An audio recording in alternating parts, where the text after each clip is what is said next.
నమస్కారం ETV news కి స్వాగతం ముందుగా ముఖ్యాంశాలు గ్రేటర్ ప్రచారంలో విమర్శల జడి తెలుగు జాతి ఉన్న చోట తెలుగుదేశం ఉంటుందన్న చంద్రబాబు స్మార్ట్ నగరాల్లో తెలంగాణ ఎక్కడని కేటీఆర్ ప్రశ్న తెలంగాణలో విత్తనోత్పత్తికి ఇక్రిసాట్ తోడ్పాటు రైతులతో 162 కంపెనీల ఏర్పాటుకు ప్రణాళికలు రాయితీలు గ్రాంట్లు ఇవ్వాలని సర్కార్కు నివేదిక బహుళ ప్రయోజనకరంగా నవ్యాంధ్ర తాత్కాలిక సచివాలయం జూన్ కల్లా పూర్తి చేసేలా కసరత్తు రాజధానిలో రోడ్ల నిర్మాణంపై రైతులతో చర్చించనున్న సీఎం బోర్డు పరిధి తేలిన తర్వాతే కొత్త ప్రాజెక్టులపై చర్చిస్తామన్న గోదావరి బోర్డు పూర్తి సమాచారం ఇవ్వాలని ఇరు రాష్ట్రాలను కోరిన సభ్య కార్యదర్శి ఆన్లైన్లో రిజర్వేషన్లపై రైల్వే శాఖ పరిమితి ఫిబ్రవరి 15 తర్వాత నెలకు 6 సార్లే అవకాశం దుర్వినియోగానికి అరికట్టేందుకేనన్న అధికారులు ప్రపంచ దేశాలకు జికా వైరస్ ముప్పు వచ్చే ఏడాదికి అమెరికా ఖండంలో 40 లక్షల మందికి సోకే అవకాశం ప్రపంచ ఆరోగ్య సంస్థ హెచ్చరిక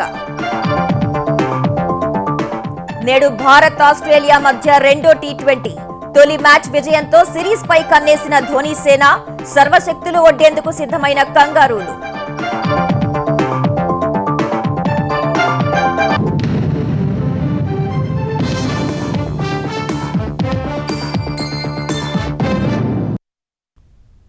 తెలుగు రాష్ట్రాల ముఖ్యమంత్రులు సైతం ప్రచార బరిలోకి దిగడంతో జీహెచ్ఎంసీ ఎన్నికల వేడి మరింత పెరిగింది రోడ్ షోలు పాదయాత్రలు ఇంటింటి ప్రచారంతో హోరెత్తిస్తున్న అధికార విపక్షాలు విమర్శలు ప్రతి విమర్శలతో దూకుడు పెంచాయి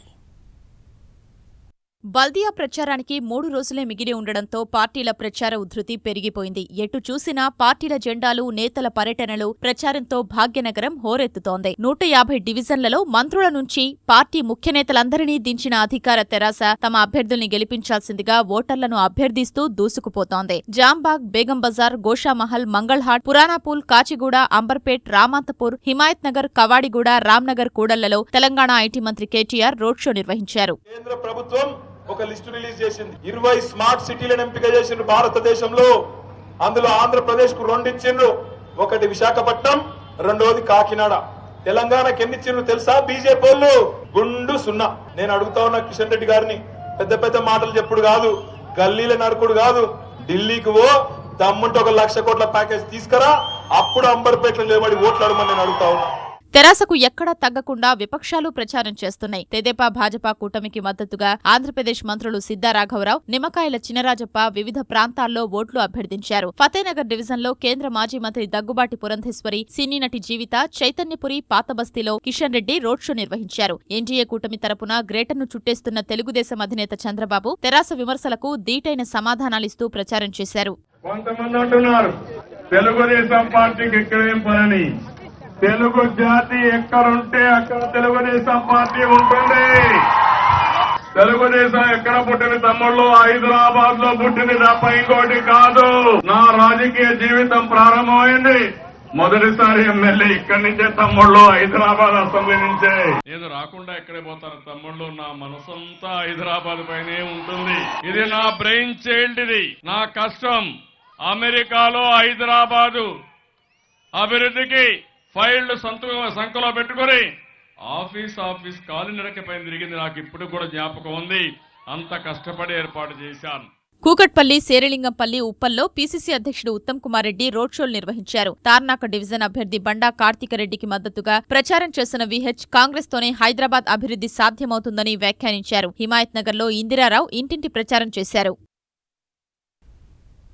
ఫిబ్రవరి 2న జరిగే హైదరాబాద్ మహానగరపాలక సంస్థ ఎన్నికల పోలింగ్కు ఏర్పాట్లు పూర్తయ్యాయని ఎన్నికల అధికారి జీహెచ్ఎంసీ కమిషనర్ జనార్దన్ రెడ్డి వెల్లడించారు. హైదరాబాద్ శివారు రాజేంద్ర నగర్లోని పశువైద్య కళాశాలలో ఈవీఎంలకు బ్యాలెట్ పత్రాలు అమర్చే ప్రక్రియను సందర్శించిన ఆయన యంత్రాల పనితీరుపై ఆరా తీశారు. జీహెచ్ఎంసీ యాప్ ద్వారా 4 లక్షల మంది ఓటర్ స్లిప్లను డౌన్లోడ్ చేసుకున్నారని చెప్పిన కమిషనర్ ఇంకా స్లిప్లు అందని వారు పోలింగ్ బూత్ల వద్ద ఏర్పాటు చేసిన ఓటర్ సహాయ కేంద్రాలను సంప్రదించాలని సూచించారు. అభ్యర్థుల ఎన్నికల ప్రచారంపైన కూడా గట్టి నిఘా పెట్టినట్లు వివరించారు. గ్రేటర్ హైదరాబాద్ ఎన్నికలు జరుగుతున్న 150 డివిజన్లలో మహిళలకు కేటాయించిన డివిజన్లు మినహాయిస్తే మిగిలిన చోట్ల 72 మంది నేర చరితులు బరిలో ఉన్నారని సుపరిపాలన వేదిక వెల్లడించింది. అధికార తెరాస నుంచి 14 మంది నేర చరితులు బరిలో ఉంటే కాంగ్రెస్ తెలుగుదేశం నుంచి 13 మంది చొప్పునున్నట్లు సమన్వయకర్త పద్మనాభరెడ్డి తెలిపారు. మజ్లిస్ నుంచి 11 మంది ఉన్నట్లు వెల్లడించారు. రూటీన్ లోపల తేలింది ఏంటంటే 150 వాళ్లకు గాను 75 వాళ్లు మహిళలకే రిజర్వేషన్ చేసినారు కాబట్టి అక్కడ ఎక్కువగా నేర చరిత్ర ఏం లేదు. మిగిలిన 75 వాళ్లలో చూసినట్టయితే మొత్తము 72 మంది క్యాండిడేట్స్ నేర చరిత్ర కలిగి ఉన్నారు. దాంట్లో పార్టీ వైజ్ చూసుకున్నట్టయితే టీడీపీ నుంచి 13 మంది, ఇండియన్ నేషనల్ కాంగ్రెస్ నుంచి 13 మంది, అలాగే టీఆర్ఎస్ నుంచి 14 మంది, బీజేపీ నుంచి 4, ఎంఐఎం నుంచి 11 మంది, ఎంబీటీ నుంచి 2, అదర్స్ 4, తర్వాత ఇండిపెండెంట్స్ 11. ఉద్దేశం ప్రజలకు మీరు ఓటేసేటప్పుడు ఆలోచించేయండి, తప్పకుండా ఓటేయండి, మంచి వాళ్ళకు ఓటేయండి అని చెప్పడమే కానీ పలాని వ్యక్తి మీద నేరారోపణ ఉంది లేదా నేర చరిత్ర ఉంది ఓటేయద్దు ఓటేయండి అని మేము ఏమి చెప్పడం లేదు.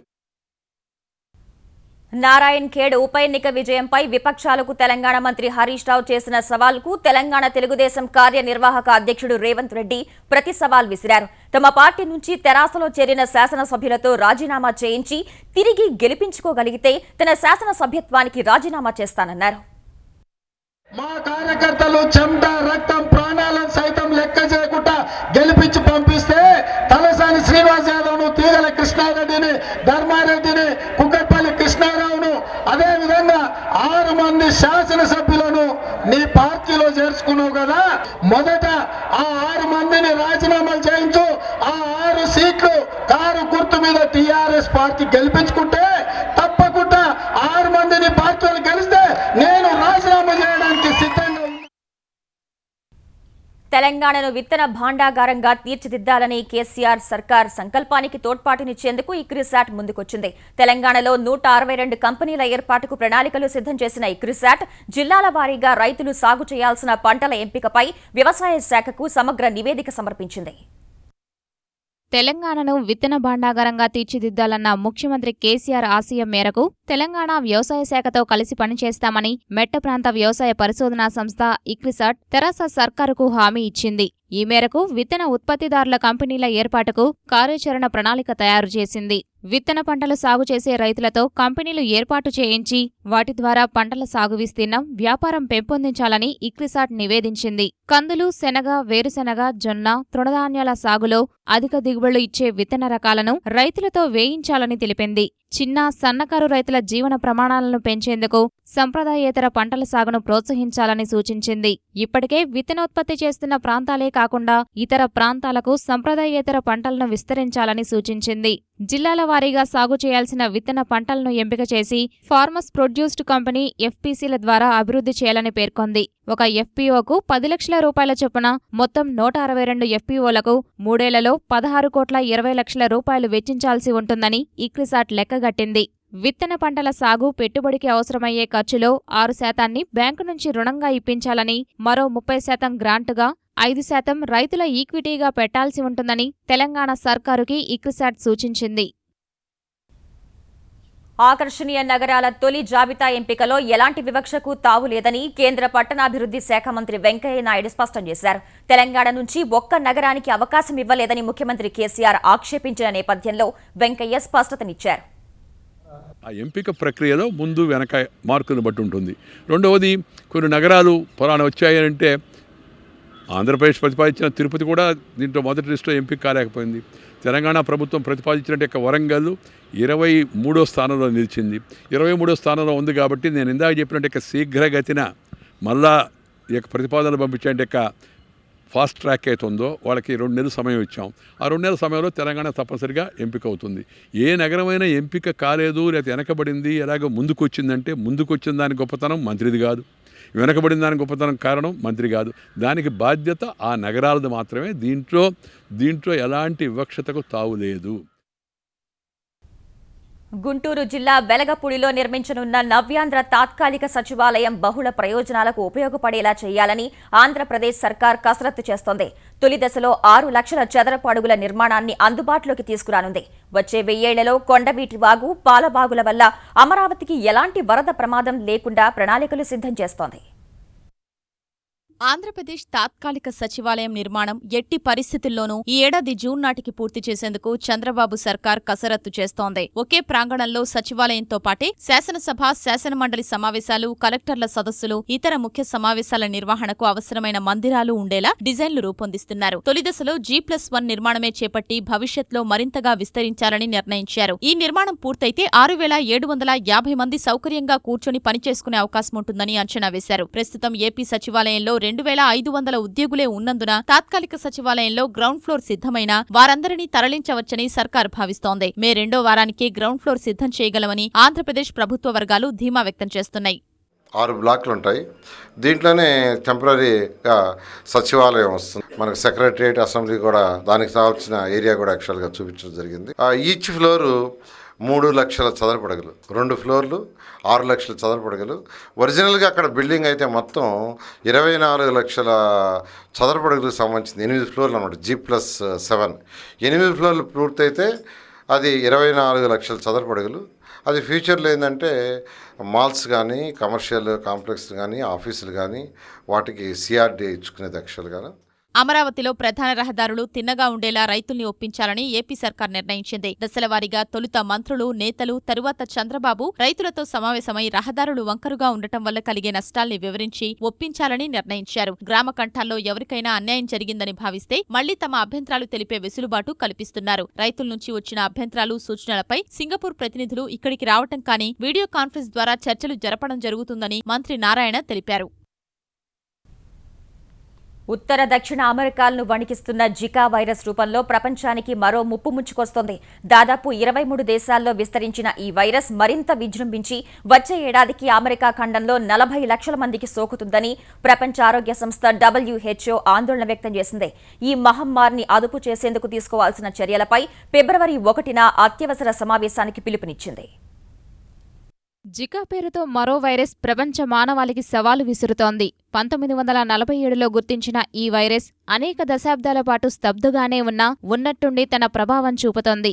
మధ్య, దక్షిణ అమెరికా ప్రాంతంతో పాటు 23 దేశాలు, ప్రాదేశిక ప్రాంతాల్లో విజృంభిస్తున్న ఈ వైరస్ వ్యాప్తిపై ప్రపంచ ఆరోగ్య సంస్థ ఆందోళన వ్యక్తం చేయడంతో అంతర్జాతీయ సమాజం ఉలిక్కిపడింది. జికా వైరస్తో మైక్రోసిఫలీ, గిలియన్ బేర్ అనే నాడీ సంబంధ రుగ్మతకు సంబంధం ఉన్నట్లు రుజువు కాకపోయినా బలంగా అనుమానిస్తున్నారు.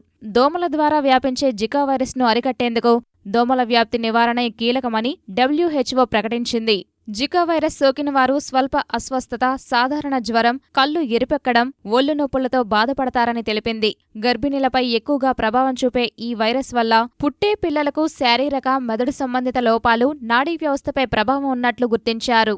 ఫిబ్రవరి 1న జెనీవాలో జికా వైరస్ వ్యాప్తికి చేపట్టాల్సిన అంశాలే అజెండాగా WHO అత్యవసర సమావేశం నిర్వహించనుంది. Last year, the virus was detected in the Americas, where it is now spreading explosively. As of today, cases have been reported in 23 countries and territories in the region.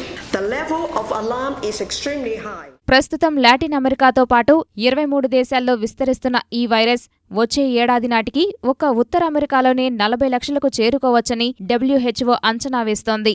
Zika virus నివారణకు టీకాలు, చికిత్స పద్ధతులను త్వరితగతిన అభివృద్ధి చేయాలన్న America అధ్యక్షుడు Obama సూచనతో యుద్ధ ప్రాతిపదికన వైద్య బృందాలు రంగంలోకి దిగాయి. అమెరికాలోని ఆర్కాన్సాస్, వర్జీనియాల్లో ఒక్కో కేసు నమోదైనట్లు CDC ప్రకటించింది. అమెరికాతో పాటు కరేబియన్ దేశాలకు ప్రయాణాలు రద్దు చేసుకోవాలని గర్భిణీలకు ఫ్రాన్స్ ప్రభుత్వంతో పాటు భారత వైద్యుల సంఘం కూడా సూచించాయి. 2 వారాలు జ్వరం, దద్దుర్లు, కళ్లకలక ఉంటే పరీక్షలు చేయించుకోవాలని కోరాయి. తెలుగు రాష్ట్రాల్లో గోదావరి నదిపై నిర్మించిన ప్రాజెక్టుల విషయంలో బోర్డు పరిధి తేల్చిన తర్వాతే కొత్త ప్రాజెక్టులపై చర్చించాలని గోదావరి నది యాజమాన్య బోర్డు నిర్ణయించింది. పరిధి ఏంటో తెలియకుండా కొత్త ప్రాజెక్టులపై రాష్ట్రాలు చేసే ఫిర్యాదులపై చర్చించి ఏం ప్రయోజనమని అభిప్రాయపడింది. గోదావరి నదిపై నిర్మించిన ప్రాజెక్టుల నిర్వహణపై ఈ నెల 21న ఇరు రాష్ట్రాల అధికారులతో సమావేశం నిర్వహించిన గోదావరి యాజమాన్య బోర్డు అందులో చర్చించిన అంశాలు, తీసుకున్న నిర్ణయాల మినిట్స్ ఇరు రాష్ట్రాల నీటిపారుదల శాఖ అధికారులకు పంపింది. ఆంధ్రప్రదేశ్ పునర్వ్యవస్థీకరణ చట్టం ప్రకారం గోదావరి బేసిన్లో ఏ ప్రాజెక్టులు బోర్డు పరిధిలో ఉంటాయో నోటిఫై చేయాల్సి ఉంటుందని ఆ లేఖలు పంపిన బోర్డు సభ్య కార్యదర్శి పేర్కొన్నారు. విభజన చట్టంలో పేర్కొన్నట్లు 2 రాష్ట్రాలకు నీటి పంపకం, అంతర్రాష్ట్ర జల వివాదాల చట్టం 1956 ప్రకారం ఏదైనా ఒప్పందంగానే గాని లేదంటే ట్రైబ్యునల్ కేటాయించి గాని ఉండాలని తెలంగాణ నీటిపారుదల శాఖ ముఖ్య కార్యదర్శి వివరించారు. ఇరు రాష్ట్రాల మధ్య అలాంటి ఒప్పందం ఏదీ లేనందున నీటి సరఫరాకు ముందు ఈ రెండింటిలో ఏదో ఒకటి జరగాలని సూచించారు. ఎవరు ఎంత నీరు వాడారో తేలాలంటే ప్రాజెక్టులను పర్యవేక్షించడం ముఖ్యమని ఆంధ్రప్రదేశ్ జలవనరుల శాఖ ముఖ్య కార్యదర్శి పేర్కొన్నారు. గోదావరి బేసిన్లోని అన్ని ప్రాజెక్టులకు సంబంధించిన సమాచారాన్ని తొలి సమావేశంలో అంగీకరించిన మేరకు ఇరు రాష్ట్రాలు ఇవ్వాల్సిందేనని బోర్డు సభ్య కార్యదర్శి స్పష్టం చేశారు. కృష్ణా బేసిన్ మాదిరిగా తాజా సమాచారాన్ని వెబ్సైట్లో పెట్టేందుకు సమాచారం ఇవ్వాలని బోర్డు చీఫ్ ఇంజనీర్ కోరగా ఫిబ్రవరి నెలాఖరులోగా అందిస్తామని రెండు ప్రభుత్వాలు అంగీకరించాయి. బోర్డు నిబంధనావళి ముసాయిదా ఖరారుకు సమయం కావాలని ఆంధ్రప్రదేశ్ కోరగా బోర్డు అంగీకరించింది. పట్టిసీమ ఎత్తిపోతల పథకానికి అవసరమైన అన్ని అనుమతులు తీసుకోవాలని తెలంగాణ స్పష్టం చేయగా ఈ ప్రాజెక్టు పోలవరంలో భాగమని కుడి కాలువ ద్వారా మళ్లించేందుకు తాత్కాలిక ఏర్పాటని ఆంధ్రప్రదేశ్ పేర్కొంది. పోలవరం పూర్తయిన తరువాత పట్టిసీమ ఉండదని తెలిపింది. బోర్డు పరిధిలోకి ప్రాజెక్టులను చేర్చే అంశం మొదట పరిష్కారం కావాలని ఆ తర్వాతనే పట్టిసీమ సహా ఏ అంశమైనా చర్చించాలని బోర్డు చైర్మన్ స్పష్టం చేశారు. దేవాదుల దిగువన గోదావరిపై తెలంగాణ చేపట్టిన ప్రాణహిత చేవెళ్ల రీడిజైన్లో భాగంగా బ్యారేజీల నిర్మాణం పనుల సామర్థ్యం పెంపుపై ఆంధ్రప్రదేశ్ రాసిన లేఖలు చర్చకు రాగా బోర్డు పరిధి తేలకుండా వాటి గురించి చర్చించాల్సిన అవసరం లేదంటూ పక్కన పెట్టారు. కాకతీయ దామరచర్ల విద్యుత్ కేంద్రాలకు కొత్తగా ప్రకటించనున్న విధానం ఖరారు కాగానే బొగ్గు సరఫరాపై నిర్ణయం తీసుకుంటామని తెలంగాణకు కేంద్రం హామీ ఇచ్చింది. ఆర్థిక, విద్యుత్ సహా 6 విభాగాలకు సంబంధించిన పెండింగ్ పనులు, నిధుల అంశాన్ని తెలంగాణకు చెందిన ఆయా శాఖల అధికారులు ఢిల్లీలో నీతి ఆయోగ్ దృష్టికి తీసుకెళ్లారు. దామరచర్ల, తాడిచర్ల విద్యుత్ కేంద్రాలకు పర్యావరణ అనుమతులపై కేంద్రం సానుకూలంగా స్పందించినట్లు ఢిల్లీలో తెలంగాణ ప్రత్యేక ప్రతినిధి రామచంద్రుడు తేజావత్ తెలిపారు. కాకతీయ స్టేజ్ 1 ప్రాజెక్ట్ గురించి కోల్ లింకేజ్ అడిగాము. ఎదుర్కొన్న కోల్ బ్లాక్ అది క్యాన్సిల్ చేశారు కాబట్టి ఇప్పుడు దాన్ని మనకు టేపరింగ్ అంటే కోల్ బ్లాక్ ఏ విధంగా అయితే డెవలప్ చేస్తామో డెవలప్ చేస్తున్న ఎంతవరకు కోల్ వస్తుందో అంతవరకు సప్లై చేసేటట్టుగా కొత్త పాలసీ వస్తుంది ఈ నెలాఖరు కల్లా. దాని ప్రకారం కోల్ లింకేజ్ ఇస్తామని చెప్పడం జరిగింది. కరీంనగర్ ఒకటి శంకర్పల్లి గ్యాస్ గురించి అయితే గ్యాస్ మన దేశంలో ఉత్పత్తి చాలా తక్కువ ఉన్నందువల్ల అది ఇవ్వడం కష్టమని చెప్పారు petroleum and natural gases department వాళ్ళు. కానీ ఇప్పుడు విదేశ మార్కెట్లో గ్యాస్ ధర చాలా తక్కువ ఉంది. వాటిని మన గేల్ ద్వారా కానీ వేరే సంస్థల ద్వారా ఇంపోర్ట్ చేసుకుందామంటే దానికి సహకరిస్తామని చెప్పారు. ఆంధ్రప్రదేశ్ ప్రభుత్వ ప్రధాన కార్యదర్శిగా ఈ నెల 31న పదవీ విరమణ చేయనున్న ఐవైఆర్ కృష్ణారావును ఏపీ బ్రాహ్మణ సంక్షేమ కార్పొరేషన్ అధ్యక్షులుగా నియమించేందుకు రంగం సిద్ధమైంది. ఏడాది క్రితం ఏర్పాటైన ఈ కార్పొరేషన్ ఎండీగా చెంగవల్లి వెంకట్ను నియమించిన ఆంధ్రప్రదేశ్ సర్కార్ అధ్యక్షులుగా ఎవరినీ నియమించలేదు. ఈ నెలాఖరుతో పదవీకాలం ముగుస్తున్న కృష్ణారావు కార్పొరేషన్ అధ్యక్ష పదవి చేపట్టేందుకు ఆసక్తి వ్యక్తం చేయడంతో నియామకానికి ఉత్తర్వులు వెలువడే అవకాశం ఉంది. ఆంధ్రప్రదేశ్ రాష్ట్ర ఎన్నికల కమిషన్ను వారంలోపు పునరుద్ధరించేందుకు చంద్రబాబు సర్కార్ కసరత్తు చేస్తోంది. ఉమ్మడి రాష్ట్రంలో ఎన్నికల కమిషనర్గా పనిచేసిన మాజీ సీఎస్ రమాకాంత్ రెడ్డి పదవీ విరమణ చేసిన తర్వాత ఆంధ్రప్రదేశ్లోని స్థానిక సంస్థల ఎన్నికలు, ఉప ఎన్నికల కార్యక్రమాలన్నీ నిలిచిపోయాయి. ఈ నేపథ్యంలో ఆంధ్రప్రదేశ్ రాష్ట్ర ఎన్నికల కమిషనర్ను నియమించాలంటూ హైకోర్టులో కొందరు కేసు కూడా వేశారు. ఈ కేసు ఫిబ్రవరి 5న విచారణకు రానుంది. ఆలోపే కమిషనర్ను నియమించి ఎన్నికల కమిషన్ పునరుద్ధరించాలని ఆంధ్రప్రదేశ్ ప్రభుత్వం భావిస్తున్నట్లు సమాచారం. సీనియర్ ఐఏఎస్ అధికారి నిమ్మగడ్డ రమేష్ కుమార్ను కమిషనర్గా నియమించనున్నట్లు తెలుస్తోంది. నూతన సీఎస్ రేసులో రమేష్ ఉన్నప్పటికీ ఎస్పీ టక్కర్కు ఆ పదవి ఖరారు కావడంతో ఎన్నికల కమిషనర్గా నియమించాలనే నిర్ణయానికి వచ్చినట్లు సమాచారం. తక్కువ ఖర్చుతో ఎక్కువ ప్రయోజనం ఉండేలా సాగునీటి ప్రాజెక్టులను నిర్మించాలని ప్రతిపక్ష నేత జానారెడ్డి తెలంగాణ ప్రభుత్వానికి సూచించారు. ప్రయోజనకరమైతేనే ప్రాజెక్టుల నమూనాలో మార్పులు చేయాలని స్పష్టం చేశారు. ఇందుకోసం ముందు అఖిలపక్షం సహా మేధావులతో చర్చించి నిర్ణయం తీసుకోవాలని కోరారు. గోదావరి నదిపై 33 చోట్ల బ్యారేజీలు నిర్మించడం వల్ల ముంపునకు తావు లేకుండా సాగునీరు అందించవచ్చని జానారెడ్డి సూచించారు. ప్రస్తుత ప్రాజెక్టులు పూర్తి చేయాలంటే కనీసం 50,000 కోట్లు వ్యయం చేయాల్సి ఉంటుందని, బ్యారేజీల నిర్మాణం ద్వారా కేవలం 30,000 కోట్లతో 30 లక్షల ఎకరాలను సస్యశ్యామలం చేయవచ్చని ఓ అధ్యయనంలో తేలినట్లు వివరించారు. పొలాల్లో కందకాలు తవ్వేలా రైతులను ప్రోత్సహిస్తే కరవు సహా రైతుల ఆత్మహత్యలు ఉండవని, ఆ దిశగా ప్రభుత్వం చర్యలు తీసుకోవాలని కోరారు. ఒక్క గ్రామం కూడా అవతల రాష్ట్రాల ముంపుకు గురికాకుండా, మన ప్రాంతంలో కూడా ముంపు లేకుండా ప్రతి బ్యారేజీలో 3 నుంచి 5 టీఎంసీ నీళ్లు నిల్వ ఉంచుకుంటూ మొత్తం గోదావరి అంతా కూడా ఓ సముద్రంలాగా ఆ మొత్తం ఉండటం మూలాన ఈ గోదావరి 2 పక్కల భూగర్భ జలాలు ఉండటానికి, ఆ తర్వాత ఈ 30 బ్యారేజీల ఆధ్వర్యాన సుమారు 4,500 మెగావాట్ల కరెంట్ వస్తుందని కూడా ఆ అధ్యయనంలో అర్థమవుతుంది.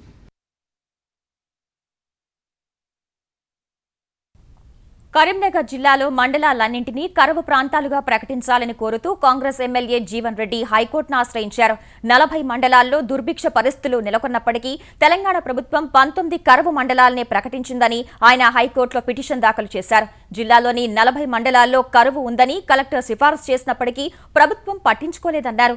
తన నియోజకవర్గంలోని జగిత్యాల సబ్ డివిజన్ మొత్తం కరువు నెలకొన్నప్పటికీ కతలాపూర్ను మాత్రమే కరువు మండలంగా గుర్తించారన్నారు. కలెక్టర్ ప్రతిపాదనలపై జిల్లా పరిషత్ సమావేశం ఏకగ్రీవంగా తీర్మానించినా తెలంగాణ సర్కార్ పట్టించుకోలేదని జీవన్ రెడ్డి తెలిపారు. మిగతా 21 మండలాలను కూడా కరువు ప్రాంతాలుగా ప్రకటించేలా ఆదేశాలు ఇవ్వాలని ఆయన హైకోర్టును కోరారు.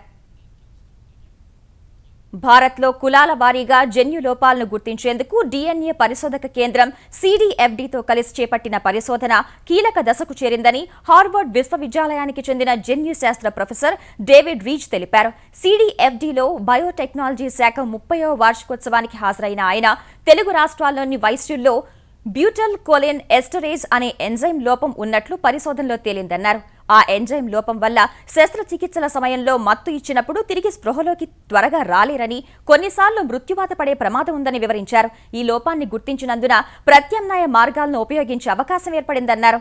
అనేక కులాలు, విభిన్న పరిస్థితులు ఉన్న ప్రాంతాల్లో ఇలాంటి పరిశోధనలకు మంచి అవకాశం ఉందని CDFD డైరెక్టర్ DR చందర్ పేర్కొన్నారు. So if you find that in a particular community that condition exists, that means it has the genetic event has occurred several thousands of years back, and that has now been persisting because they are interbreeding. That actually provides an opportunity to understand that what is the genetic reason for it. If we can identify, then one can go for screening of the community. We can identify that what are the genetic reasons for that, and that can be used to do the prenatal diagnosis so that no affected child is born in the future generation. శిరస్త్రాణం ధరించండి, ప్రాణాలను రక్షించుకోండి అనే నినాదంతో కరీంనగర్ జిల్లాలో Vageshwari engineering కళాశాల విద్యార్థులు వినూత్న ప్రదర్శన నిర్వహించారు. 2500 మంది విద్యార్థులు శిరస్త్రాణం ఆకారంలో కూర్చుని హెల్మెట్ అవసరంపై వాహనదారులకు చక్కని సందేశాన్ని ఇచ్చారు. రహదారి భద్రతా వారోత్సవాల్లో భాగంగా ఈ వినూత్న ప్రదర్శన నిర్వహించి ఇండియన్ బుక్ ఆఫ్ రికార్డులో చోటు దక్కించుకున్నారు.